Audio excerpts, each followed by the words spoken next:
don't think marriage is what, my mom told me. Niggas are the same. Like, nothing changes. Like, they are all crazy enough to, like, do, like, crazy stuff. There are some sacrifices that have to be done. Like, I'll tell you this, like, I enjoy everything, spending time with my kids, my family, because I chose not to go clubbing in my 20s. To have, like, that well-being and experiences shared with you. Today, I have a guest that we can't wait to have a conversation with. And Paul Zana is a very long-time friend, and I've been wanting to have this conversation with him. And welcome, Paul Zana, to the podcast.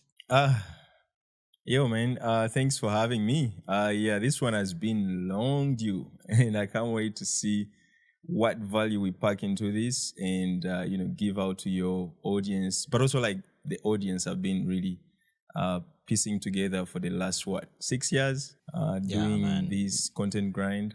Yeah, so I'm excited, man. I mean, just to start off, for the viewers, I know you, but for the viewers who don't know you, like, who is the man seated in front of us right now? Like, how best can you tell us? Right. Yeah, like the man seated in front of us right now. Right.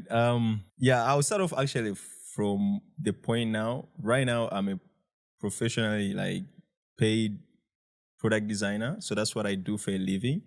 And one thing we love in product design is what we call personas. So there's this thing where you could, like, manifest different personalities through someone.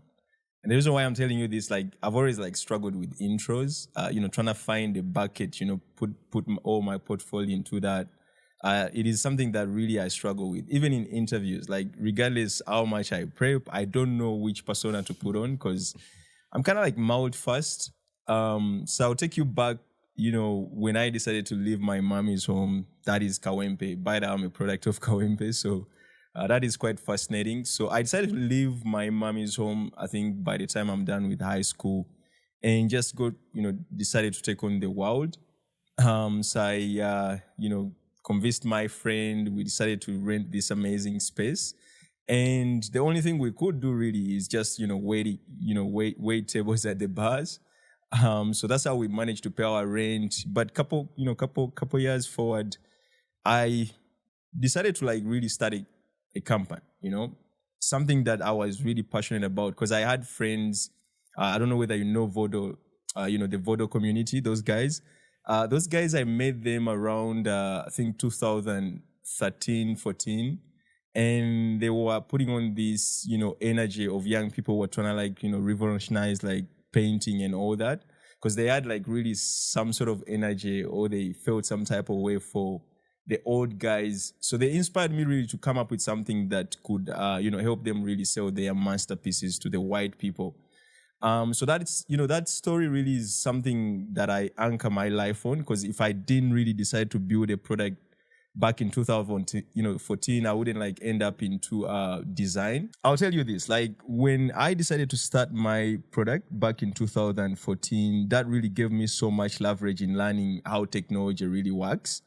And, away from that, I think what really happened, we were lucky. We set up the product, launched it, and made some sales, which was really exciting. So this guy, my co-founder, being older than me, he was the guy who was running all the bank accounts. So he ran away with all the money.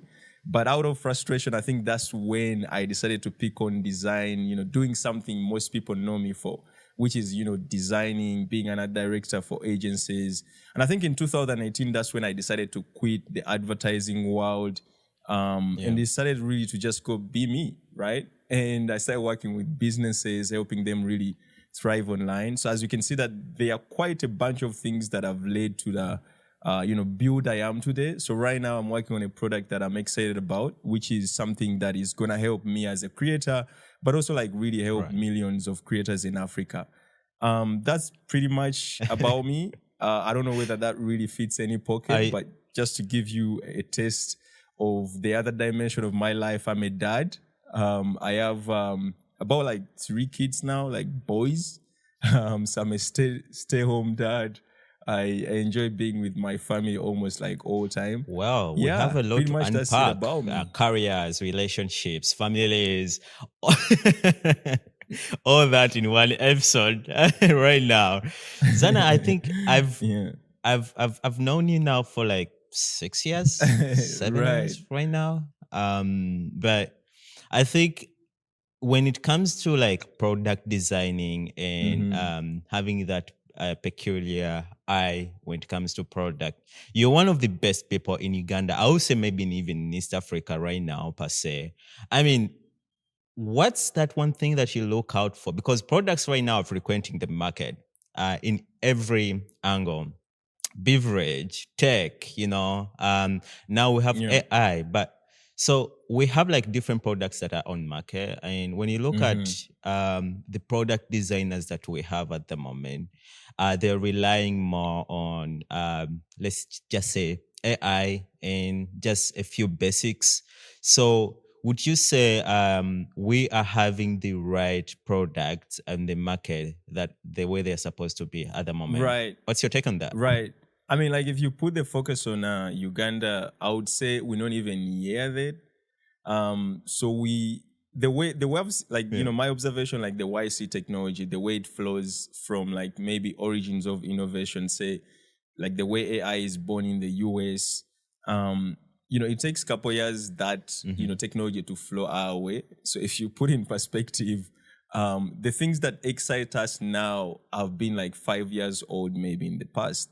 And most people actually don't take notice of this. So when you see ChatGPT, of course, like it's making all these headlines. People are using it for good. It's like really giving them like potential, being more productive and efficient. But when you start now contrasting that, how many people are using it here, like it's like almost like the 0.1%. And I think that is the same behavior of like how we see tech. So the way I always like love to think about it is like if Safe Border is like the best product Uganda has produced and Africa has produced, I think that is the best, product we can use to judge whether we live up to like the international standards.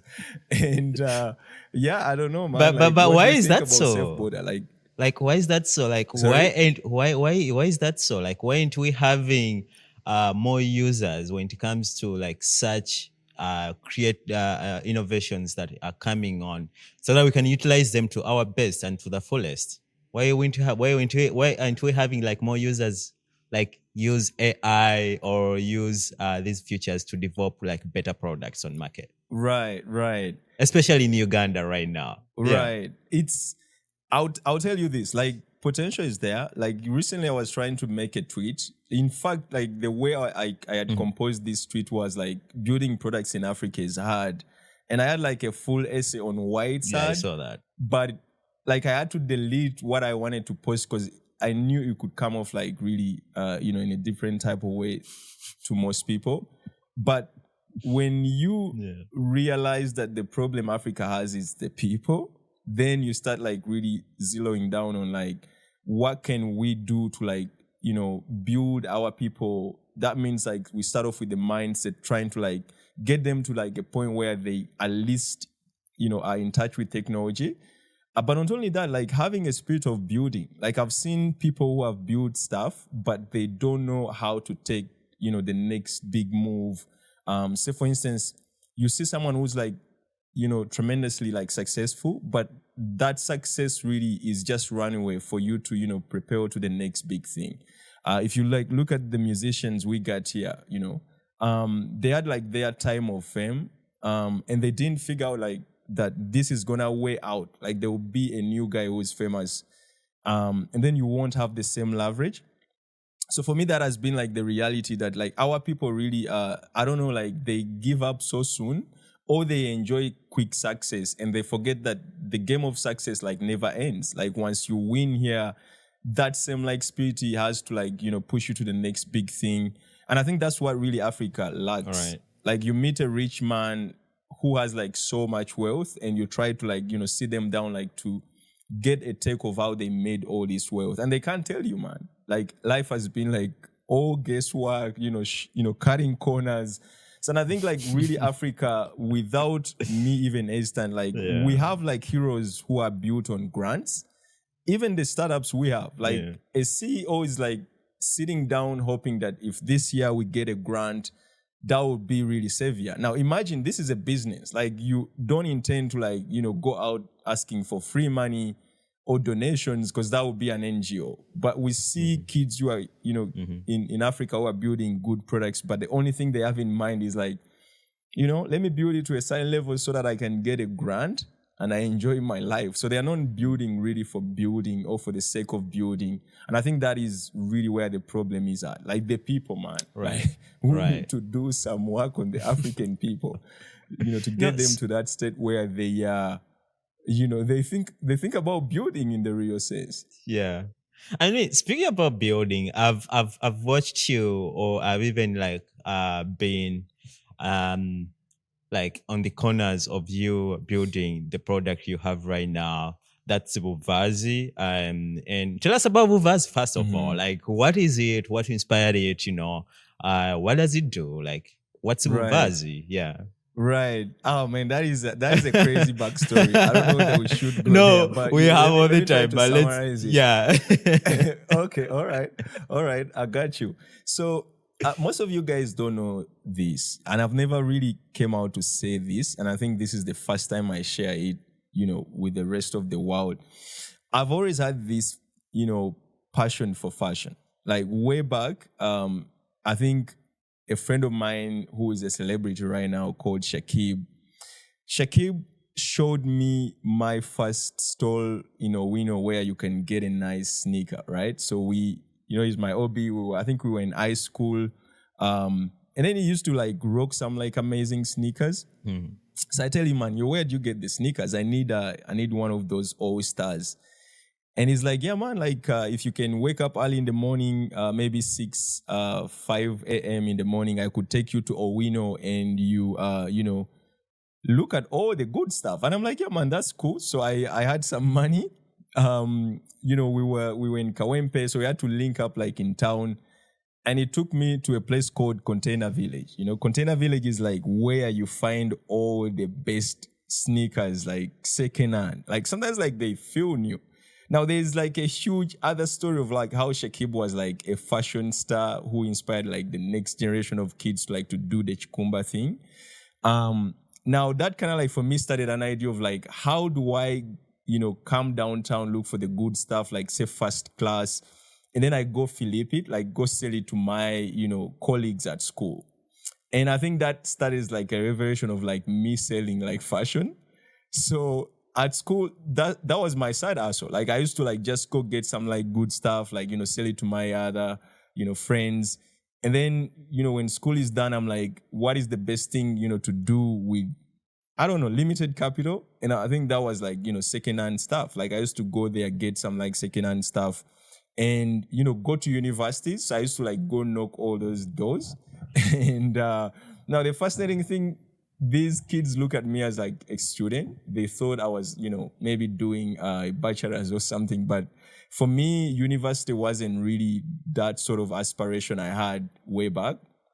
In fact, I remember like having a conversation with my uncle who wanted me so bad to do computer science. And he's like, yo, why don't you just go do this thing? And I remember telling him vividly, like, yo, man, like I can't go study what I know already how to do. And he's like, okay, so what do you want to study then? So I tell him I want to do design.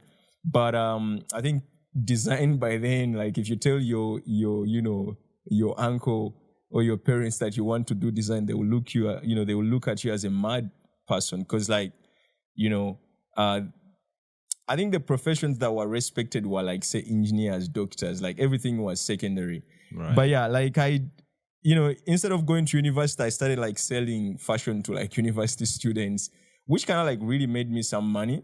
And I remember this is when the idea started really to shape. Because in between there I was like tingling with technology, trying to figure out like, how do I build leverage on the internet? And I remember writing in my notebook that if I'm to build a product, I'm going to call it Wino. And the backstory was like this product would be a thing where people could like, look for good stuff and go sell it to their friends, right? But of course, like life got in the way. I didn't really, fall through with the idea very, soon. I think it came back to me around 2020 when the entire country was shut down. Like if you remember the lockdown. And I called up my friends. I'm like, yo guys, I'm trying to build this thing where we're gonna like, be selling secondhand outfits on like on the internet. So essentially I would teach people how to kuyiriba. Yeah. And it was like that basic thing I did way back. Now we excited, started building. We worked on like this prototype, and the idea was simple. Like we do a Tinder like swipe, experience where you just come and like swipe. Cool. Because in my head, I thought, because I've always been like an experienced designer, my guy. Like it's when I'm working on something, I'm trying to like mimic the real way it's done in the real world. So when we were building the first prototype, my idea was, the way if you've ever been downtown, like the way people are fighting for like the good stuff. So if like the guy who cut the barrel pulls out like one t-shirt that is nice, Yeah. nigga throws it in the air and everyone is fighting to grab it first. So I'm like, okay, so there's that competitive approach to it. Like, why don't we just do a Tinder swipe thing where someone is like going through like varieties of products? And yeah, it was amazing, but like, I don't know what happened to my co-founders by then. So we did some like crazy photography. We bought some outfits. My guys kind of like gave up, like, and I don't know why. Like they just like, felt like, yo, this can't work out right now. So, and I think I decided also like to pause it because I really needed like, because the one thing I've understood in life, like if your idea is so good, you gotta really wait and, look for that moment where you do the big bang, right? And I think for me, that revelation has been TikTok, because TikTok has really opened up like the community of content creation, that it's no longer for a few people. Like when we just started Instagram had its own aesthetic, man. Like if you woke up and you wanted to start today, you would always have that fear of like, how am I gonna fit it? But on TikTok, man, pull out your average phone somewhere in Masindi in a plantation, record a video, you could go viral, Right. And I'm like, okay, this is the perfect moment Bovaz really has to, build on top of this reality. But I think prior to that, in between, I decided to like, ignore my original idea, focus on building a community, trying to like figure out ways of making money on the internet. So for the last 5 years, I've been doing that. Because for me, if you remember all the conversations we've had, like the only thing I always like interface with the reality of content creation is like, yo, how do you make the money, right? So for me, it's been this inflection of like the old ideas I've had and all the bad experiences I've went through, like setting up a company in the US and I only made, $4 after spending like, $2,000. And I'm like, why do we have to kneel down to, the US? And I know like every African, Pan-African, all the presidents we've had like that have that narrative of like, fuck the white people. Of course, like they're just like really chit-chatting. But for me, one thing I've like really chose is known to like rant about the complexities of, the white, supremacy. Yeah. It is something you choose whether to, show up on the other side as someone who wants to build something that is going to give yourself leverage and your fellow Africans or fellow Ugandans leverage. And I think for me, that's what I chose to do. It's like build the infrastructures we don't have. Like for me, when I look at Amazon affiliate program, I'm like, it's just a link, my guy. It's just a link that takes you to a product.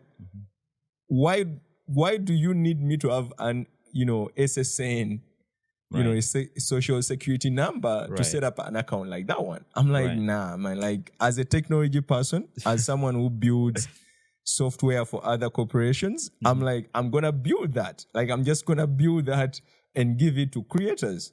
And I think that is been what we've been doing. So we launched in October of last year as a WhatsApp community. And I love the fact that people trusted me because like all I had were ideas, but they were willing to just dive in and like build this with me. So like that community that helped me like build till now, because we made a year this month. Crazy. All those girls, all those dudes are still around with us. We have about like 10 creators who are using the mobile application and we're still building, man. One thing I'm going to tell you, people always like think building something that can stand the test of time is gonna take months. Like, why would it stay around for years or decades if you build it in a month? It's almost close to impossible. Like, you gotta still be building for the next decades that are yet to come. So for me, we just started. And there are so many learnings, and we're excited to just see how this product is going to really help like creators like ourselves really make money on the internet. Yeah, That's pretty nice. I mean, let's go back for a few minutes ago when you talked about setting up a company in the United States. I mean, how do you even get that idea? Like, there are literally very few creatives and very few. I mean, I don't want to say that maybe no business people said are doing that. Like, Right. they're just maybe exporting and importing products. How do you set up a company in the US and yet you're in Uganda? yeah, You know, it's kind of hard. I would assume, yeah. Of course, like there's some problems that money can help you solve. It's one of those problems where it's not really hard if you have the money. But look at me, like I'm in a position of privilege. I've set up this YouTube channel, and I've started getting international brand deals. And in my head, I'm like, I'm gonna make money. Like, I'm gonna be rich soon. So I'm all excited. I'm like, okay, now it's time to invest into this real, project, which for me, like getting the first brand deal was like the first sentiment of like understanding that what I've been building is real.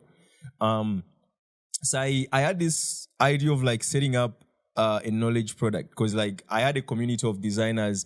Most of these kids really trusted me for being like an authoritarian in the space. Like, they think I know a lot of shit about design. So I'm like, okay, shit. Like, I just need to like figure out a way of packaging a product. Can we cuss? I'm just. Are we allowed to do that? Yeah. We can. Alright. Yeah, it's a alright. free podcast. Yeah.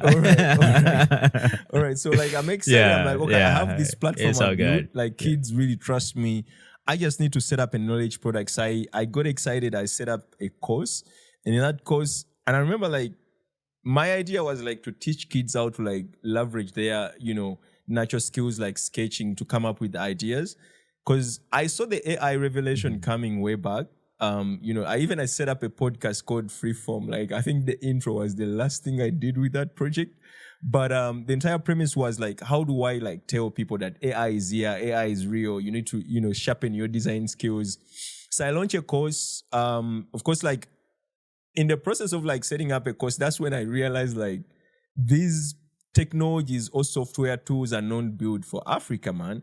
So I needed like say to access a payment platform, and everything used Stripe. So Stripe is like a standard in the US for almost like every SaaS or technology product.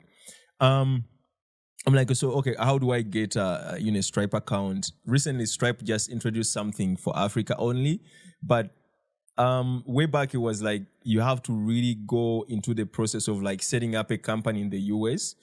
There's an option for non-citizens.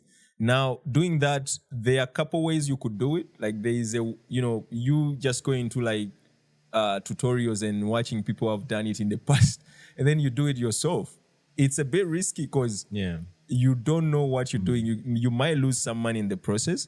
Now, for me, I chose to get an agent to help me set up my company in the US, which costed me around like, I think, $550, which I was okay to pay. But then what I didn't see coming was the, filing, tax returns every year, paying the state some money, I didn't see that coming. I'm like, it's like the Ugandan where you set up a company and nothing happens, still like your company makes money.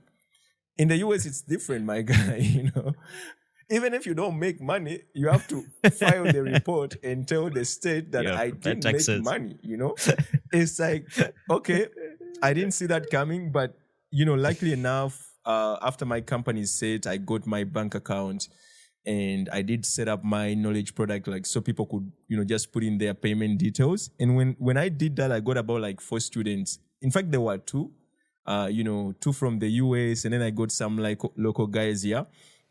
Now, for the local guys, it was so crazy because everyone kept telling me, man, like, can we just send on your number? And I'm like, okay.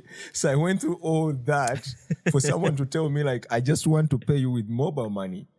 And I'm like, okay, so there's something here we're missing. Like I'm Yeah. chasing a white, ideal, which is if you to sell your ideas, you have to build for the global, reach. And I'm like, no, I actually can sell my stuff locally. And in fact, I have to build things with my local people in mind.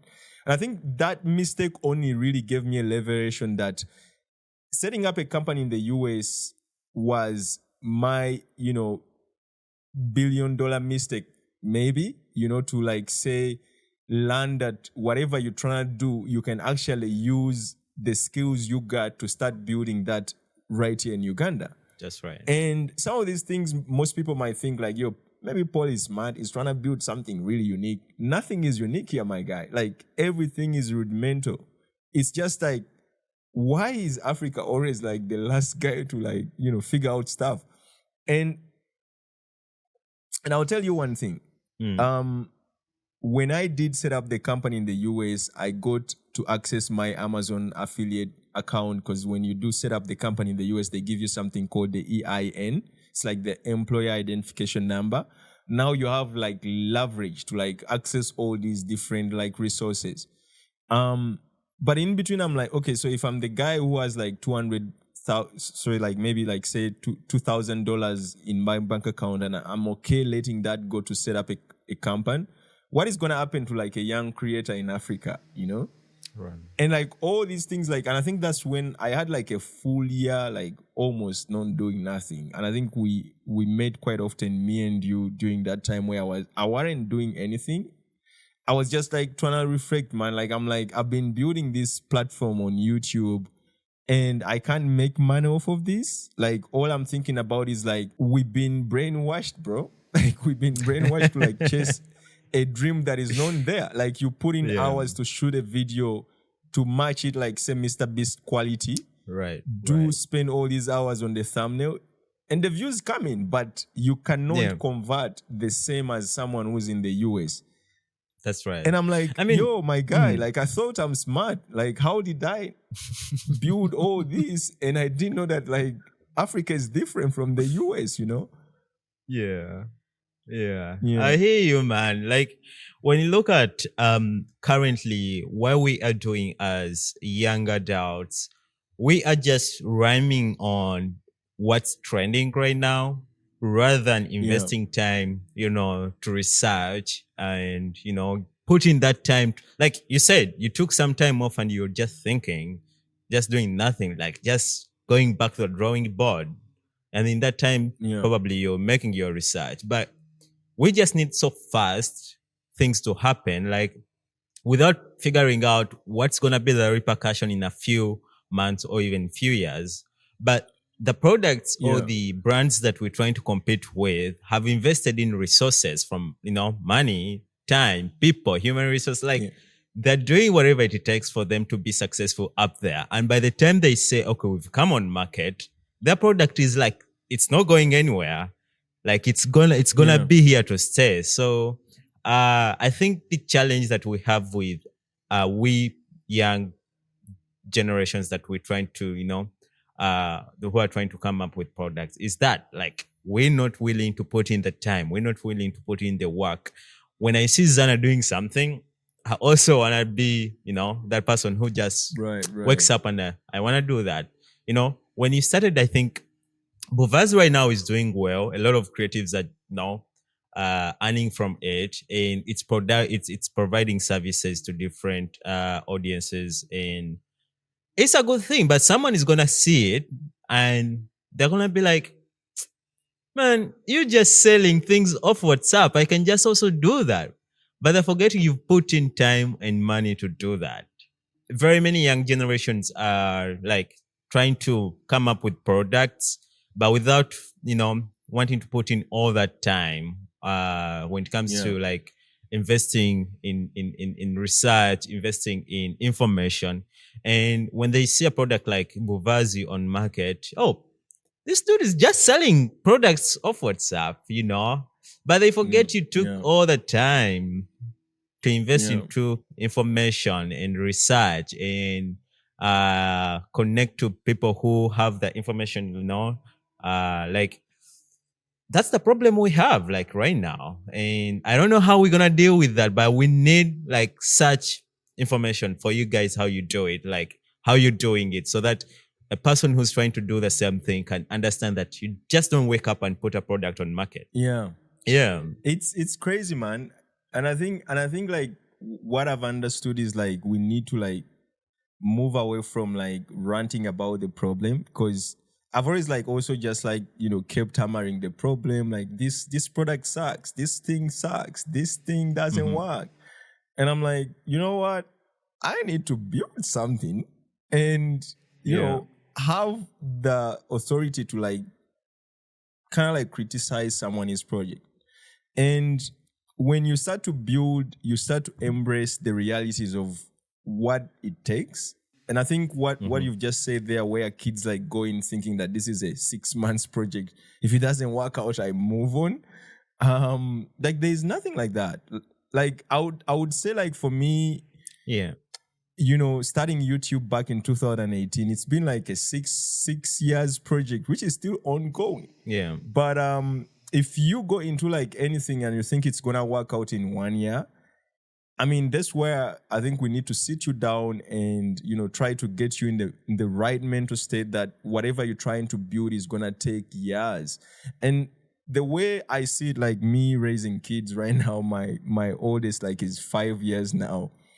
There are some things that I tried to force him to, embody when he was 2, and I could see resistance. And right now it's like just automatic. Like I don't even have to force him to like do some things. It's like just like maybe it's like the time that really brings in some realities. Right. And for Africa, one thing I'm certain about is we just need to have like more challenges. Like, so most of like the inspiration we got is, you look at Don Nasa and you see he has all these amazing cars, but what lacks into that entire equation is like, how did Don Nasa, achieve all that, right?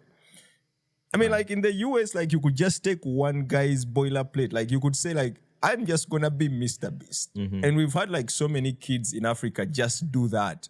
I'm just wanna be Marcus Brownie. And that only has born like youngsters in Nigeria who are like really respected tech reviewer. Like I saw one of the guys who interviewed Bill Gates, and I'm like, wow, that's crazy, Now, inspiration is everything, bro. Like if you zoom out, like why design, why content creators, why why infrastructures, why the government, like everyone lives up inspiration from the other. Like recently there's this traffic guy who went viral for doing what he's been doing. Yeah, I saw and that if you're trend. familiar that guy, Yeah. if you've met him off the road, man, he's not posing. This motherfucker is like real grinding. Like Yeah. he loves the job. He Yeah. shows up every day. Like I've met him. I'm friends with him. I know 100 people are friends with him. Eventually, it works out. Yeah.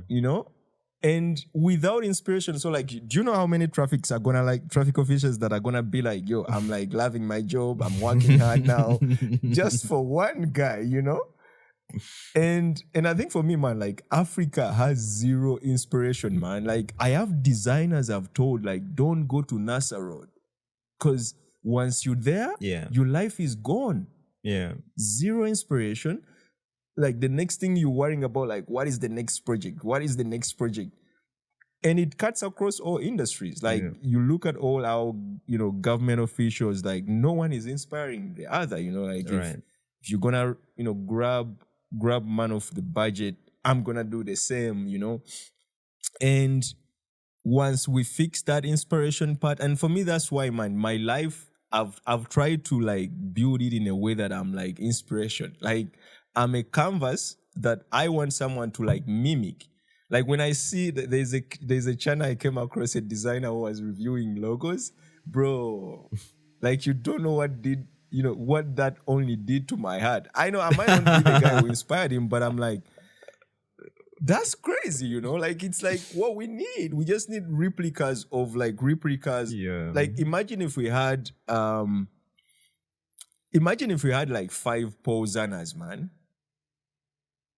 and we've had, 5, almonds that niggas are the same. Like nothing changes. Like they are all crazy enough to like do like crazy stuff. Like they're gonna like inspire the next like 100 young creators or, entrepreneurs. And I think for me, that's what it is. Like I'm trying to build, then I start teaching people how to build. Yeah. Yeah. Anyway, what's Yeah. what's it like having the product right now in Africa when it comes to like tailoring it to the right the right audience would be out of like the scope because I was recently reading an article and it was saying these days when you come out and you're saying I'm targeting this audience, you're literally lying to yourself because like the audiences are shifting every day and night. Like you can't have like, okay, I'm just targeting this audience. So how are you promoting this product? How is it working out? Right. Yeah, that's a good one, man. We've been actually like really, really fighting with the content team on this one. So we 100% know it that this should be a product like TikTok. And I always like love to use TikTok as an example because TikTok kind of like broken that bound of like age bracket, age group. Because you familiar like before TikTok, we had Facebook as like a platform for the old pups. And then we had like say Instagram as a platform for like guys who want to look good, guys who want to flex on others. And then LinkedIn is more of like, yo, I'm here in my suit. I'm looking for a job. If I'm not looking for a job, I'm celebrating a job I just like, signed recently. Now TikTok is like That's right. even a doctor, man, is huge on TikTok. Like even a guy who does zero work, man, like. And I feel like Buvaz should be like that. Buvaz should be able to like relate to Sheila Gashumba the same way it relates to, someone deep down in the trenches of Kawempe who's like trying to be smart and start selling products on the internet. And I think for me, that is the only way I can put it. And I love the fact that you familiar and observe that like really brackets of groups of ages, demographics, really that stuff is like really extremely conventional. People want to feel young forever. So if you can relate to like the Gen Zs, like you inviting a young energy. And I think if there's one thing I can take away from Adam Newman, like the WeWork guy, I know like, the product didn't work out. The guy who built WeWork, like there's one thing he understood so well, which was like bringing people together, like being the guy who builds off the energies of the people. I know like once you bring in investors, like they could like maybe, put all this on him that, he was selling a facade of a company that didn't live up to like its, evaluation. But for me, the motive, when someone is doing something, like the motive behind it is what's important, Now, for me, taking away one concept from him is like, it has to be the energies. Like, if you can relate to the Gen Zs, that means like the old people want to feel that young energy, So that means you're gonna like even invite those kind of people who want to like maybe start off like their entrepreneurship journey in their late 40s, maybe early 50s. Someone like my mom wants to be on the internet. You know why? She wants to sell some like herbal medicine to a fair age bracket. And for me, every time I wake up, I'm like, yo, mom, like if I can make you famous, that means I can make everyone, famous. And the reward of that is like having leverage, like having fans who can like support you in whichever need. So for us right now, it's really we're gonna start off like with the average person, like someone deep in the trenches of Kawempe. We teach them how to like use the internet. We show them that the internet is actually powerful. Like instead of you going downtown and look for all those good stuff and then like start selling it or hawking off the street, you can actually download this mobile application and look for the products that excites you and start selling, build a brand on the internet. And then we want also to go sit down with APAS and, Shiragashumba and tell them the same. We're like, yo, APAS, you've been building this platform for so long. And I feel like the only thing you get at these like brand deals, like partnerships. Now, what if you could sell directly to your fans, man? Like your fans love you because they come to your concerts every day and they pay for that ticket. But do you know how many fans, not because they don't have the money, but like time, maybe work, maybe life got in the way and they didn't get to show to the concert, but they want to support you, my guy. And I think for us, that's how we see, Right. that's how we're trying to reach out. Now, the situation is like, how do we communicate all this without like really leaving out the other? And I'm like, yo, man, it's just like a platform that everyone can use. Like if you, that guy who's from Kawempe, if you a celebrity and you already have like an audience, like come and use Buvaz. Like it's something that it's a tool. It's not even like a new platform. It's a tool that is gonna build on what you have, or it's gonna help you build leverage if you don't have any equity on the internet. Yeah. That's good, man. Because we need such products right now, especially in Africa. I mean, we have quite a few, but then they are not like targeting our own, like this regular person who wants to get this product, but also at the same time, put some money into their pockets. So I think this tool is really good. And looking at like the inspiration behind such products, I mean, I think family and people we surround ourselves with have a lot to do with inspiration. Earlier on, we were talking about inspiration in Africa, and you had to say that we don't have literally any inspiration in Africa. Is at zero.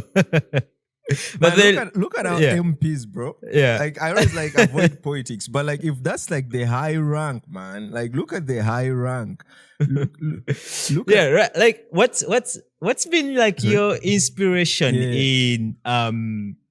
in life, basically, when it comes to like work generally, not only this product, but like what's been your inspiration all over again?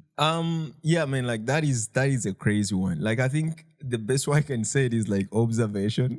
Yeah. It's a bit cringe telling someone like observation is like the answer to inspiration. Like I'm seated in this studio and like I'm just loving everything I'm seeing and what you guys are doing here is really magnificent. So everything in life is inspiration. Now, once you start like to ignore and think like inspiration is on the internet, inspiration is like maybe off the internet, then you like, really overthinking. Like on my way here, I came across all these like potholes in the roads. And in my head, I'm like, okay, am I gonna become an architect for one reason that our jobs are designed really terribly? And the next thing you know, I'm researching about roads. Like I'm like trying to figure out like, okay, so what is the best plan if we to plan a city? And these are the things actually like, and I'm not like making up this shit because like recently we've been like where I stay, like they have paved the road. And I've been like looking at this road and I'm like, okay, so what is missing here is like us activating this road in a way that we can like mix a road with some like maybe, active activities. Like say, we figure out a way of like maybe putting, a basketball court on the roadside. When it's not like a busy hour, people can like just bring their basketball and start playing, right? Yeah. Now, for me, the reason why I think inspiration is everything everyone needs in life. It starts with like where you stay. It starts with like what thing you drink in the morning. Because like for me, if I wake up and I don't drink my coffee, I'm not gonna feel inspired. I'm like, what a terrible morning, and it goes a bit like conventional to start thinking like inspiration is like you reading books and like traveling. Of course, like all these add on to like the component of like what exactly inspiration is, but like the everyday, man, like the people you work with. And for me, that has been it. Like when I look at someone who's doing like extremely the opposite of of what I want, I'm gonna take notice, and I'm like, okay, I'm inspired not to do that, like, because I know how that can fuck up your life. So everything, man, don't filter out the bad, don't filter out the good, just consume. And I'll give you an example. my kids have inspired me to start thinking of like doing a backflip, you know, because at that time I've never thought about such a thing. But if my kid is like training hard, is trying to like figure out how do I do a backflip, in my head I'm like, geez, man, like I need to figure out how to do a backflip, right? In that sense, that only is inspiration. Like, Yeah. I'll give you an example. I was watching one of those old interviews for Virgil Abloh, like the off-white guy. You know, peace be upon him, man. He has done so much for the industry. And I came across one of the sound bites where he said you could take a can, you know, just a random can, fold it, empty can. It is nothing. It is just trash. Now, get that, put it in the middle of the room, maybe paint the room, build something around it, and it's a crazy art piece, like it's something like everyone wants to like come and see. And that only really inspired me to understand that if I'm building this like boulevards, community is gonna be the real thing. Like the technology is just like a trash can that no one cares about.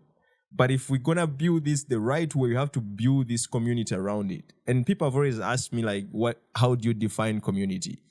And it's only this quote from Virgil that inspired me to understand that, okay, that's what they call community, right? Right. If you go to visit the Eiffel Tower, it's like there's nothing really fancy, but there is a cult of people that are gonna show up the same time of the year, every other year. Yeah. And they have built like this thing where it feels good to go meet other people who are there for the same reason. Right. And people think they go to see the Eiffel Tower, right? Yeah. It's not that. It's like, I think once you understand that, like, yeah. Yeah. I think sorry, Kari, sure, but I just remember like when you talk about like community and understanding what it entails. I remember when I just come here, I went on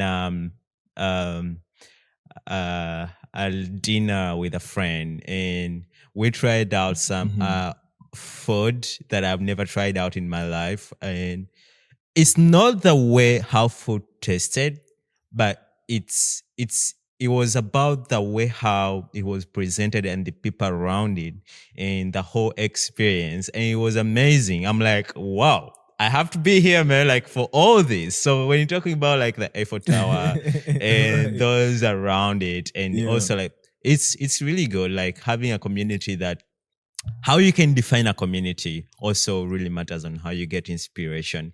And going for Yeah. like you having a product that's on market right now, and you talked about lifestyle earlier on, and I'm wondering, I have friends who are working like literally day and night, and I also do the same. I mean, like sometimes you grind till 2 a.m. in the morning and you're like, oh man, I just need to close eyes for a second. But then you remember there is a calling that you have to like I Right. have friends who have come to me and they're like, man, I don't have time for family. I don't have time for friends. I don't have time for myself. I don't have time for my children. You have two kids right now, right? Or they say, oh, we have to go with us. Kids, We have to go with a saying of like, a true Ugandan man doesn't have to count their children. yeah, I know, man. I know what you're talking about. So yeah, Yeah, but anyway, need the justice. yeah, you have a family right now. So, how have you managed to balance work, especially that's so demanding, and your family at home to be there for them? Right. Oh, that is something like I've always like told my wife that if there's one thing I can like do for philanthropy, it's teaching people how to design their life. Because man, like everything in life is design, and it is quite groundbreaking that I came to this reality. I think when I just joined my first advertising agency, which was TBWA, I met this good friend of mine called Raymond. And Raymond was so nice that the first thing he told me is like, man, our work is boring. So you need to like get into like audio experiences. So put on your headphones, and just like ham out like the work, because that's what we do. Like we can't be talking every. I mean, like I think it was a smart way of telling me, man. Like I don't enjoy chit chatting, so you gotta get some good headphones and like do your work. But on top of that, he gave me a good book, audiobook called The Science of Getting Rich, and this book changed my life, bro. Like I always like grew up thinking that like there is time chasing us, like oh we chasing time, like whichever way you think it, um it is it is not true, right? Like there is nothing really chasing you in life. Now in this book there is a chapter, and the crazy part is like I read about 2 chapters of this book and I'm like I'm done, that's all I needed, so every time I use it as an example, I'm like, man, I need to go finish this book, because if it changed my life this way, you know and this is like way back 2016-15. All right. And there's where they talk about like life in abundance, and they're like, if you're in the business where you have to win, or you have to like let other people lose for you to win, and I mean like it's not like a good business to be in, because essentially what it means, like you have to like make someone's family maybe that day miss the chicken so that your family can eat the chicken, right?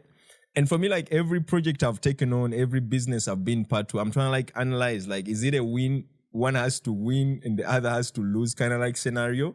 And I've always like loved the concept of like life is, this duality that is extremely fulfilling, that even you don't know that your piece of the life you want, the desires you have is like way somewhere in the future waiting for you.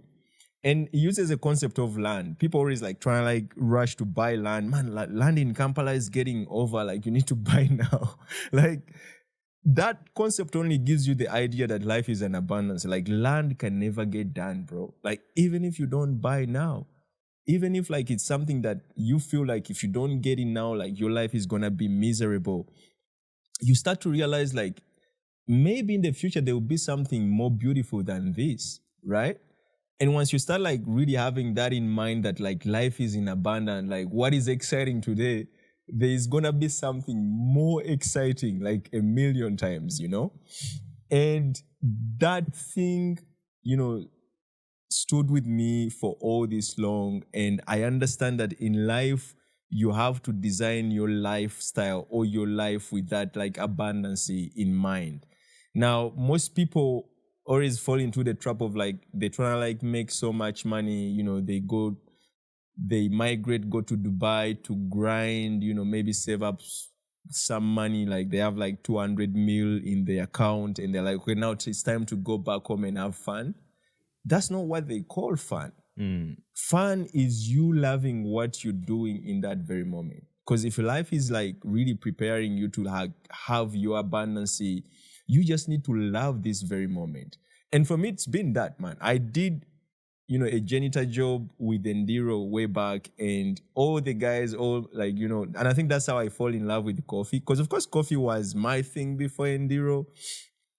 I was there 1 month, but the way these guys used to like, ask me questions like, man, like, how do you love cleaning the floor so much that you make me rethink my service gig, And for me, it's like that reality that once you into something, even if it's like terrible, you have to love it, man.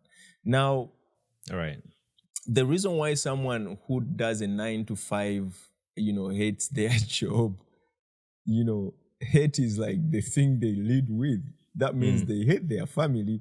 They hate everything that makes them do this bad job. Because the only reason why you go to work is like, I have to pay Yaka for my kids' school fees and, feed them and all that. So if you hate the job, that means you hate all the motherfuckers. Like you don't even care about them, And for me, what I understood is like, you have to love that one thing so that you can like just love everything around you, man. I mean, like doing a 9 to 5 is right now, I think if you're coming out of like varsity, or if like you're in a war, or you like in an career that requires you to do a 9 to 5, and you have a family or you have a Yeah. life outside like work, it becomes hard. How do you do that? Like sometimes it's just hard, like to be there all the time for the people you love, for your children, for your Yeah. parents, for your husband, for your wife. Like, Yeah. how do you balance that work lifestyle with your lifestyle outside work?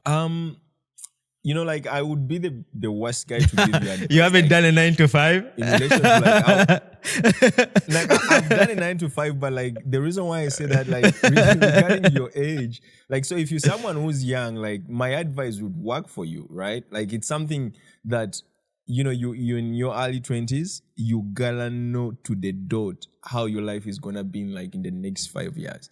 If you don't know that, that's where the problem starts. Because for me, if you ask me, why would you quit, an art director role, everyone is dreaming to be an art director for an ad agency. Because, like, of course, it doesn't only come with a title. It is something that comes with, like, good money. And the reason why I know that, I knew it 100% that, man, like, my kids should never miss their dad. And from day one, before even I had kids, like the only thing I was working my ass off for was the freedom, like, the freedom to be able to like make the calls. So if I get a client project, I want to be able to like work on my terms. I don't want to be in a scenario where I have to be, to wake up every day, 9 a.m., put on a suit, jump into the traffic and go sit at someone's desk and, wait till it's 5 p.m. and then you jump in traffic and then go and you expect to go give your family a smile. Yeah. It's like there's so much in between that, life gets in the way. And for me, my deal was like, how can I escape this and figure out like a life that at least would be comfortable for me? And of course, like I would say like there are quite a number of like, pieces of information or material that has kind of like really shaped me into this mold. Because there are times where I don't even have rent, but it doesn't mean you're gonna, lash out and say, oh, fuck, man, like I miss my job. I need my job back. Like there are some sacrifices that I have to be done. Like I'll tell you this, like I enjoy everything, spending time with my kids, my family, because I chose not to go clubbing in my 20s, right? And those decisions, now that's why I told you, like, I might not be able to advise you if like maybe 30s or, 40s, like you already like a spoiled rat or something like that. But again, like there's nothing like it's late. It is something you figure out now and say, okay, I'm going to like trade off some things. I'm going to choose not to like spending every other weekend, out, drinking, intoxicating yourself. And I choose to be on board, And I think those decisions are the hard ones. Like, because everyone wants a good life, but like, what it takes? Just think about all the hours you have to put in and the pain in the gym if you want a good body. It is the same thing, man. Like me and my wife, like the sacrifices we've done, like it's like a lot, man. Like yesterday, I was supposed to meet my good friend Laz, and of course we had dinner planned, and I had to like disappoint him because he's been like around for a week. I think he's going back on Sunday. Yeah. But like these are the sacrifices. So like because like there are people who tell you like I don't have time for my friends, my family, my everything. Okay, there is a problem with this guy. Yeah. Maybe he needs a different piece of advice. But like say you ain't gonna choose your friends over your family or your kids. It's like those are the decisions that are hard to make, but you have to, be able to take them on. Right. Yeah. I mean, those are sacrifices that we make. You talked about gym earlier on, and I remember us having a conversation about gym. Right. I'm currently working out. It's yet to come, but it will. But tell me, just tell me briefly about like your gym lifestyle, because this is like a well-being lifestyle, because Right now, we are really, really, really so messed up when it comes to mental well-being, physical well-being. All the world is like Yeah, literally in shambles. And when you decided to start like yeah, going to the gym, I remember us talking about it, and you're like, it really, really helped you to get back in shape, both physically and mentally. How did that turn yeah, out? What was like that moment you realize that, man, I just need to get my health lifestyle in shape? yeah. Man, like, like of all things I've like dreamed and like visioned, you know, a perfect physique has been part of it. Like it's not even Yeah. hype. So this is my third stab at it. Like the first try, I had a terrible trainer. Like this guy wanted me to bulk. Yeah. So I What's tapped out. I'm like, okay, I'm known here to be a bouncer body. I'm like, I I'm wanted here me to to be fit. bulk. You know, he wanted me to bow because like I think the day, I mean, I love it's called Coach, is this Shafiq or something, Shaku, somewhere in Chireka. Yeah. Like I think by then that's the only gym I could afford. It was way back, I think 2017. That's when I actually wanted to like really start working on my physique. Because I've always like been someone who wants to be in shape, but what got in the way was work. But I started like realizing also like that is like a lazy excuse. So we had like a second try, and usually what like the internet will tell you that you need a gym partner to be able to make it so that you guys can hold yourself accountable. So the first time I paid for my friend, we're like, yo, let's go. My friend called Sammy. I'm like, yo, could you just come? We go do this gym thing, and I'll be paying. Don't worry about that. My guy was like acting. Like some days shows, some days doesn't. And I think maybe that led to my like, also laziness. And I'm like, you know what? Like, let me chill this gym thing for now. So it happened again, I think, when I went back in with my friend Gilbert. That is like, I think somewhat like around 2020, 22.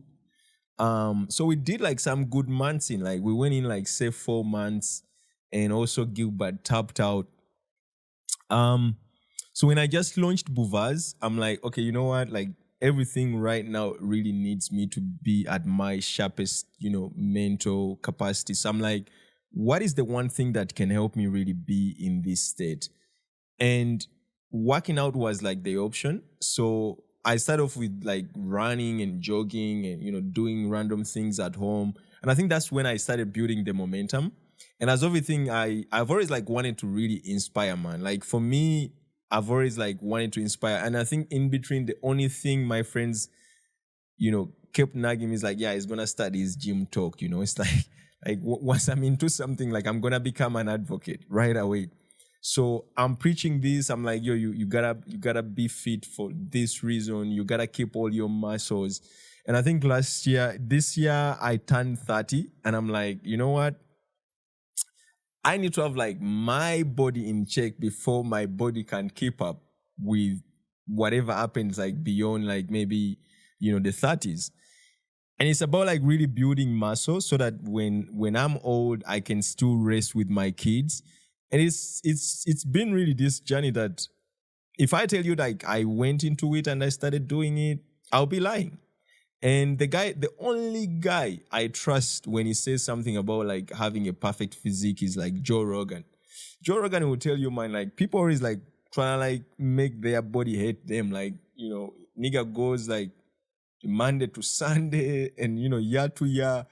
Is pretty honest. It's like there are some months where I go hard, Yeah. and then there are some months where I'm like, Yeah. fuck all this, man. I gotta live like a person. Yeah. And I think for me, that's what I've understood, that even if like you trying to work out and you fall off, don't beat up yourself, man. It's like, yeah, I mean, like, like you will go back whenever you can. And I think for me, that has been it. Like, I don't force myself. I do it when the mentor needs it. Like if I feel like I have this thought, like I just need to like sweat, Yeah.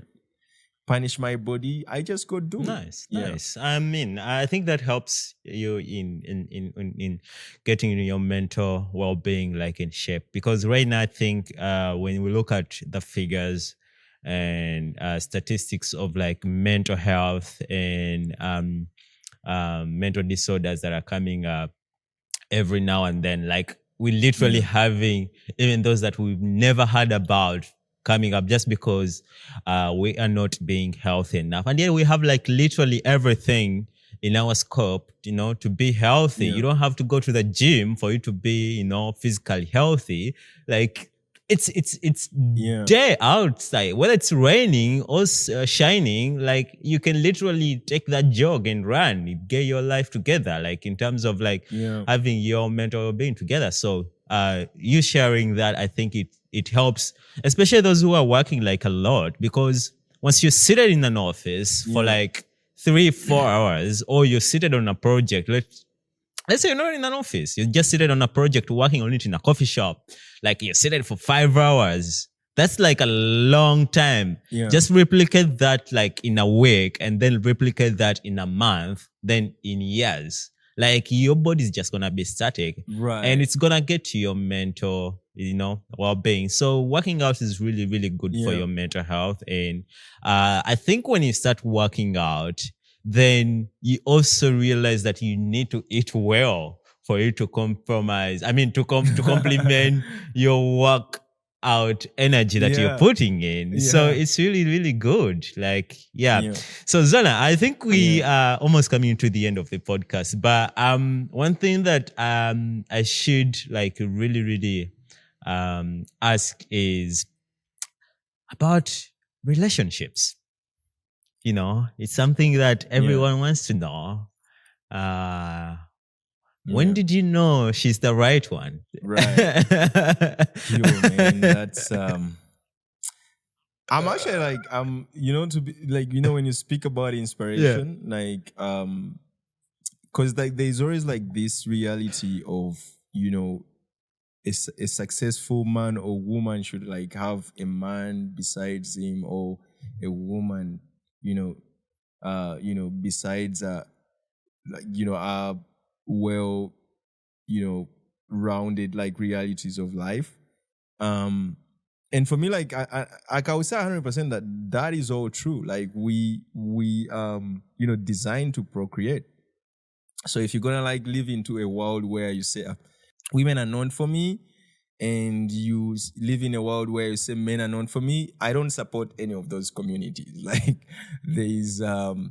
there's this reality where like everyone needs each other. And for me, really, the question of like, when do you know whether she's the right one? Yeah, I've always like answered that question, because most of my friends that are married now and they have kids now, I've been that inspiration for them. Like they kept nagging that same question, like, yo, there's this girl and that girl, like, what do you think? Are they I'm like, I think by the time you start like getting that idea of like chasing the right one, you're gonna like be interfaced with so much disappointment that there's something in school we used to do CRE, which was more of like the Catholic version of like IRE. And there's this topic that really excited me. So when it comes to like marriage, relation stuff, I'm like, that is the only subject matter I reference, which is there's something we call courtship. And for me, the way I interpret courtship in my modern, school of thought is, if you run that thought experiment and say, for you to marry someone, like that's how the religion like advise you to do it, to do it. It's like, for you to marry someone, you have to go through like a long period of courtship. And in that sense, all courtship is about is like you guys knowing each other, So spiritually, like that phenomenon is right there in your face. It's like, don't trust no one before you know them so well, right? Because whatever it says in that is, if you put so many expectations into the other party, that part also has like a list of expectations from you. So none of you guys is gonna win. Now, for me, the way I see it is like you accepting that this is like a long life journey, that you could spend 5 years, with someone, and that someone is not the right one. That is also a reality. But still, like, if you dial down your expectation, you're going to be able to, understand that that wasn't my perfect fit, or that wasn't my fit, that someone for me is around the corner. And I think for me, that was, in moments where I'm doubting myself, that is she the one? I'm like, you know what? Maybe we just started knowing each other. And even this day, man, like, I tell my guys, don't think marriage is what, my mom told me, when you're in 2024. If you still have that, like, conventional lens of you trying to, like, have a wife who did, like, the traditional things, Right. then it's going to be like something that you struggle with. Just put it in perspective. My kids use smartphones, my wife use smartphones, like, they are all over the internet. Like, the dynamic kind of changed. Yeah. So you have to, like, also really put that in mind, that if you try to, like, marry a woman to impress all your virtues, you might bring in so many conventional virtues that might stop you from getting maybe even like chasing away the right partner. So it is something that time gives you the opportunity if you're willing to play the long game. Yeah. And if you're someone who's rushing, still time will, like, give you the life lesson. I hear you, man. There's no escaping it. Yeah. Well, that's good. That's good information for those my guys who are looking at finding the right person. But few months I marry her. yeah, Few months I want to marry him. a few months I want to marry come you. on. Can I propose? Come on. Yeah. Yeah, come on. Yeah. Well, Zana, I think our time is fast spent, but I just want to know, like, what's your last message to the viewer or to the listener who's listening to this podcast? We need to talk, and they're like, okay, I want to get a Vazi somewhere. Where can I find it? But also, I want to hear a word of inspiration from Paul Zana. Right. So the one thing that I'm gonna tell you is there is no right time to be ready. Like, if you're waiting for that moment to do the big bang, the moment is now. And I know this is like a broken record, but the reason why I say it is we have this phenomenon of, like, small creators in our space. Like, you just started, you have, like, say 500 followers, and you're like, you know what, like, let me wait till I have 10K, then I can start, like, maybe making a statement. There is no such a thing. Like, if you have 100K, my call to you out right now is, like, do you even know them by name? Because, like, that is the first opportunity for you to know that if I have, like, 10 followers, these are my guys. Like, if someone chooses to follow you, like, you gotta pause for a moment and understand, why are they following me? And the reason why I'm giving you this example is, like, I mean, I'm a content creator. I'm building a product that is gonna help, content creators really make so much money on their platforms. So the advice I'm trying to give you is, don't look at the numbers. Don't try to, like, stress yourself about the numbers. Like, do what exactly you want to do with your brand on the internet. Once you understand that, like, everything is just gonna be smooth. Like, you're gonna see yourself grow progressively. You're gonna actually see yourself happy. And I think for me, that's what really saved me. Like, it's like, if I looked at the numbers, like, I wouldn't even be sitting here. But I don't care. That's the mentality I really advise every young entrepreneur and creator out there. If you have 2 users and your product has only 2 users, just make sure those guys are happy. Right. Thank you, Zana, for coming through the podcast, and I really, really appreciate your time. I hope whoever's listening to this podcast has picked a thing or two that will help them in whatever area they're trying to better themselves. And remember to subscribe to Gather Now Network, the YouTube channel, but also you can listen to this podcast wherever you get your podcast from. From me and Zana, we wish you very well. Have a good one. Bye.